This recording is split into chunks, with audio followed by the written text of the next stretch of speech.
दोस्तों आज हम जो पढ़ने वाले हैं वो है उत्तर भारत का मैदान। ठीक है, उत्तर भारत का जो विशाल मैदान है उसके 4 टाइप करे गए हैं। कितने टाइप? 4 टाइप करे गए हैं।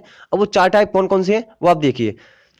तो शुरू करते हैं फिर बिना कुछ देरी के। मैं हूं साथियों पीके कौशल और स्वागत करता हूं आपके अपने यूट्यूब चैनल ग्रेड जी में। ठीक है, उत्तर भारत का विशाल मैदान पढ़ रहे हैं। छोटा मैदान, छोटा वाला कोई भारत छोटा तो है नहीं है। इसका विशाल, इसका उत्तर भारत का मैदान बहुत बड़ा मैदान है। तो हम उसे 4 भागों में पढ़ेंगे। ठीक है, आपको ध्यान रखना है। चलिए 4 भागों में डिवाइड करके फिर हम उसे आसानी से पढ़ेंगे।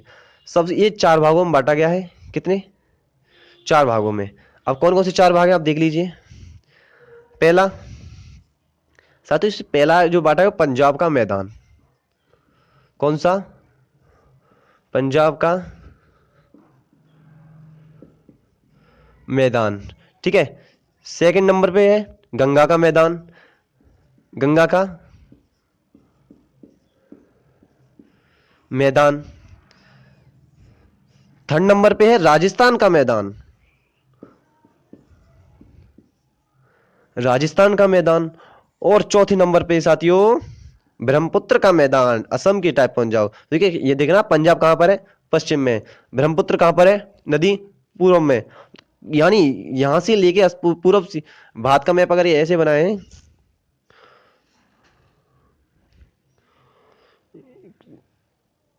इस टाइप से अगर भारत को मैप बना के यहां तक यूं करके ले जाएं, ठीक है, तो यानी यहां से लेके यहां तक, देखो यहां तक कैसे डिफाइन किया है, आपको ध्यान रखने का। ठीक है, चलिए तो चौथा कौन सा? ब्रह्मपुत्र का मैदान।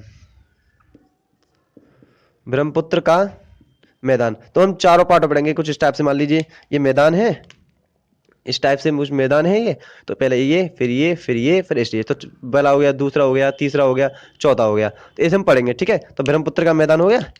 ब्रह्मपुत्र का मैदान। राजस्थान का मैदान। राजस्थान का मैदान। तो हम इस चारों को पढ़ेंगे, फुल डिटेल से पढ़ेंगे। ठीक है, और एक एक करके पढ़ेंगे लेकिन चारों को पढ़ेंगे। ठीक है, सबसे पहले पढ़ेंगे पंजाब का मैदान। ठीक है, पंजाब का मैदान। तो मैं अब इसको रफ कर देता हूं, नीचे वाले को पंजाब मैदान लिखा दे देता हूं। चलिए मैं आपको रफ करता हूं। अब आपने अगर देखिए, अगर आप नोट कर रहे हैं तो बेटर है, क्योंकि आप जितना आप इसे अपने हाथों से लिख के पढ़ेंगे आसानी से याद होगा। देखो ज्योग्राफी को आप जितनी बार रिवीजन, ज्योग्राफी से रिवीजन मांगता है, कुछ नहीं मांगता ना। आप इसे रटना है, कुछ नहीं करना, रिवीजन करते ही आपको ऑटोमेटिक याद होता रहेगा। ठीक है, क्योंकि मैं भी ज्योग्राफी पढ़ा रहा हूँ तो मुझे भी आसानी से क्यों याद होता है कि मैं आपको पहले मैं खुद पढ़ा था, फिर मैंने पढ़ाया, फिर मैंने पढ़ाया और आपको पढ़ा रहा हूँ, इसलिए मुझे याद होता है, क्योंकि मैं रिवीजन होता रहता है। तो पंजाब का मैदान। पंजाब का मैदान। ठीक है दोस्तों, देखो जितना अगर आप इसमें मेहनत करेंगे उतनी आप आसानी सक्सेस पा सकते हैं। ठीक है, अगर आपको देखो मैं आपको बताऊं, अगर आपको कुछ चीज़ चाहिए, आपको कुछ पाना है, तो अब ये सोच लीजिए कि अब मेरा सब कुछ यही है, सब कुछ यही है मेरा। तो आप पीछे लगे, उसके पीछे लग जाओगे ना। वो जैसे देखा आपने कि अगर आप किसी के पीछे लग जाएं, या मान लीजिए आप सुबह टहलने जाते होंगे, वॉक पे जाते होंगे, तो आपको ये लगता है कि आप मुझे सुबह जाना है, तो आप सुबह ऑटोमेटिक आपकी आंख खुल जाती है और चले जाते हैं। बस आपको इतना, मुझे नौकरी लेनी है, लेनी है, लेनी है, तो ऑटोमेटिक अब आप पढ़ते। और नौकरी तो आसानी से मिलेगी नहीं, तो उसके लिए पढ़ना पड़ेगा, और पढ़ना पड़े तो पढ़ने में लग जाइए। तो अब जैसे आप, अगर आपने सोच लिया मुझे लेनी है, तो बस लेनी है तो मिल जाएगी, जैसे कि। ठीक है, चलिए तो पंजाब का मैदान हो गया। तो दोस्तों सबसे पहले अगर हम बात करें, ये क्या है? सिंधु की 5 सहायक नदियों से बना है। क्या? सिंधु की 5 सहायक नदियों से बना है। अब कौन कौन सी नदियों से बना है तो मैं लिख देता हूं पहले। ये सिंधु की 5 सहायक नदियों से बना है। ठीक है दोस्तों, बना है। अब 5 सहायक नदियों से तो बना है। अब वो 5 सहायक नदी कौन कौन सी हैं सर? वो भी तो होनी चाहिए। तो देखिए सर, पहली है व्यास, सेकंड नंबर पर आती है सतलुज। सतलुज, चलिए मैं ऐसे लिख देता हूं इसको। नहीं नहीं नहीं, मैं ऐसे लिख देता हूं, सतलुज। सतलुज। तीसरी है चिनाब। देखो अब देखो, इससे 2 टॉपिक क्लियर हो रहे हैं आपको। क्या टॉपिक क्लियर होंगे? देखो एक तो पंजाब मैदान हम पढ़ रहे हैं, लेकिन आपको सिंधु की 5 सहायक नदी भी ऑटोमेटिक याद हो जाएंगी। इसकी ट्रिक बताऊंगा आपको आसानी से याद करने के लिए। ट्रिक तो मुझे नहीं पता, मैं साथ साथ आपको बना दूंगा मैं। ठीक है, ध्यान रखिएगा। ब्यास होगी, सतलुज, चिनाब होगी, और कौन सी है? रावी, झेलम। रावी और झेलम। झेलम, अब देखो ट्रिक कैसे बना सकते हैं, ब्यास, सतलुज, चेनाब, रावी, झेलम। तो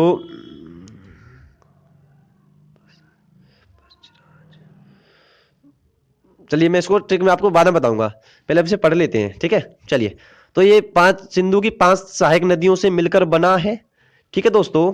और कौन कौन सी नदी है, ब्यास है, सतलुज है, चिनाब है, रावी है और झेलम है। इसे कैसे याद रखेंगे, ब्यास, सतलुज, चिनाब, रावी, झेलम, ठीक है, हो गया आपको याद, ठीक है जी। भारत पाकिस्तान दोनों में है, क्या, भारत पाकिस्तान दोनों में है। पाकिस्तान समझते हैं ना, पाकिस्तान में देखा होगा आपने देश कि भारत के साइड में है, किधर, पश्चिम साइड में है, जिसको हम शॉर्ट फॉर्म में नल्ला भी बोलते हैं, ठीक है, ध्यान रखना, शॉर्ट फॉर्म में नल्ला, नल्ला, ठीक है, ध्यान रखना। तो भारत प्लस पाकिस्तान दोनों में है, पाकिस्तान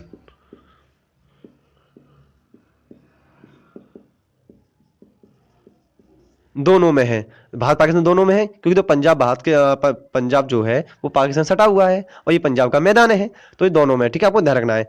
अब पंजाब में दो आप पढ़ते हैं, दो आप जानते हैं, आप नहीं जानते, दो आप, बारी और विस्त, क्या, बारी और विस्त, दो आप का मतलब होता है दो नदियों के बीच का भाग। जैसे समझिए, ये कोई नदी है, ठीक है, और ये कोई नदी है, ठीक है, यह कोई नदी है और ये कोई नदी है, ठीक है।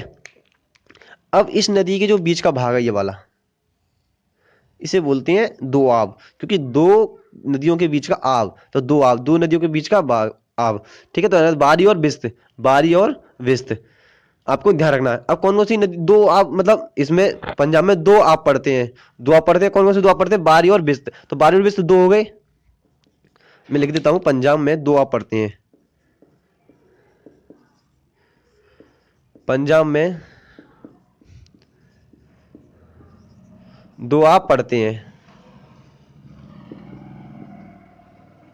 अब कौन कौन से पढ़ते हैं, बारी और विस्त, बारी और विस्त, वारी और बिस्त। अब ये किस नदी, इन किन दो नदियों के बीच में पड़ता है, और बिस्त किन नदियों, दो नदियों के बीच में पड़ता है। तो देखिए, जो बारी पड़ता है, बारी, ये जो बारी पड़ता है ना, ये पड़ता है ब्यास और रावी नदी के बीच में। ये किसमें पड़ता है, ब्यास और रावी नदी के बीच में, ब्यास और रावी नदी के बीच में, किसमें, व्यास और रावी नदी के बीच में बारी पड़ता है, ठीक है। और विस्त किन दो नदियों के बीच में पड़ता है, तो देखिए ये पड़ता है ब्यास और सतलुज नदी के बीच में। जैसे मैं आप यहाँ लिख देता हूँ, देखिए मैं ये पढ़ता हूँ, रावी और व्यास, ये पड़ता है ब्यास और सतलुज, सतलुज। अब देखिए, ये नदी है, ये नदी है, तो देखिए ये होगी रावी, ये वाली होगी रावी, ये होगी ब्यास और ये होगी सतलुज, सतलुज, ठीक है सर। तो देखिए इसके बीच में जो पड़ेगा ये वाला, इसे पढ़ते हैं बारी, और इसके बीच में पड़ेगा इसे बोलते हैं बिस्त, ठीक है दोस्तों। तो रावी और ब्यास के बीच में आप तीन लिख, रावी ब्यास सतलुज, तीन नदी लिख दिए, इन दो बीच पहले पड़ता है बारी, दूसरे में पड़ता है बिस्त, ठीक है। तो बारी और बिस्त दो आप पढ़ते हैं, रावी और ब्यास के बीच में बारी और ब्यास और सतलुज के बीच में बिस्त, ठीक है, दो आप पढ़ते हैं। चलिए अब आगे बढ़ते हैं। पंजाब में बांगर मिट्टी को बेडलैंड कहते हैं, क्या कहते हैं, पंजाब में बांगर मिट्टी को कहते हैं बेडलैंड भी कहते हैं, ठीक है दोस्तों। तो देखिए लिख देता हूं मैं आपके लिए। तो पंजाब में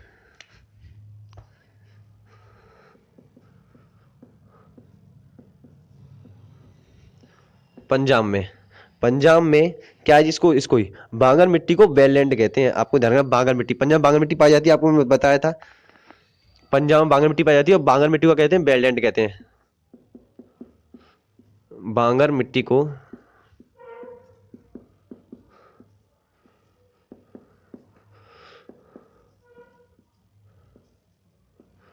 वेललैंड कहते हैं। वेललैंड मतलब बेड मतलब होता है बेकार, ठीक है, वेललैंड, वेललैंड कहते हैं, ठीक है दोस्तों। आपको ध्यान है, इसमें थोड़े बांगर में कंकर पत्थर भी पाए जाते हैं, आपको ध्यान रखना, कंकर पत्थर भी, और सब, ठीक है, वेललैंड कहते हैं। नदियों के बहने से जो पर्वतों का अपरदन होता है, अपर समझते हैं कटाव होता है। जैसे मान लीजिए कोई ये पर्वत है और नदी आ रही है, तो नदी क्या है, मान लीजिए नदी यहाँ से कैसी टाइप से आ रही है तो पर्वत क्या है वहां से कट जाते हैं। नदी यहाँ से निकल के आ रही है तो यहाँ से पर्वत क्या है कट जाएंगे, ठीक है, आपको ध्यान रखना है। नदियों के बहने से, ठीक है, नदियों के बहने से पर्वतों का जो अपरदन या कटना होता है उसे चौस कहते हैं। ज्यादातर पंजाब के होशियारपुर जिले में है ये, ठीक है। तो पंजाब में बागर मिट्टी को वेटलैंड कहते हैं, आपको ध्यान रखना दोस्तों। और उत्तर भारत का मैदान पढ़ रहे थे हम, पहला पंजाब का मैदान था। ये सिंधु की 5 सहायक नदियों से बना है। ब्यास, सतलुज, चिनाब, रावी, झेलम 5 नदी होगी। भारत पाकिस्तान दोनों में है। पंजाब में 2 आप पढ़ते हैं, बारी और विस्त। बारी की नदियों के बीच में, रावी और ब्यास के बीच में, विस्त, ब्यास और सतलुज। पंजाब में बागर मिट्टी को वेटलैंड कहते हैं। तो दोस्तों कैसी लगी वीडियो कमेंट बॉक्स में जरूर बताएं। अगर वीडियो से आपको अगर आपके हेल्पफुल रही है, वीडियो से आपको थोड़ा फायदा हुआ है, तो वीडियो को लाइक करिए। और आपने अभी तक हमारे चैनल को सब्सक्राइब नहीं किया है तो उस चैनल को सब्सक्राइब करिए, जुड़ जाइए आपके अपने परिवार ग्रेड जी के साथ। चलिए मिलते हैं नेक्स्ट वीडियो, जब तक के लिए जय हिंद।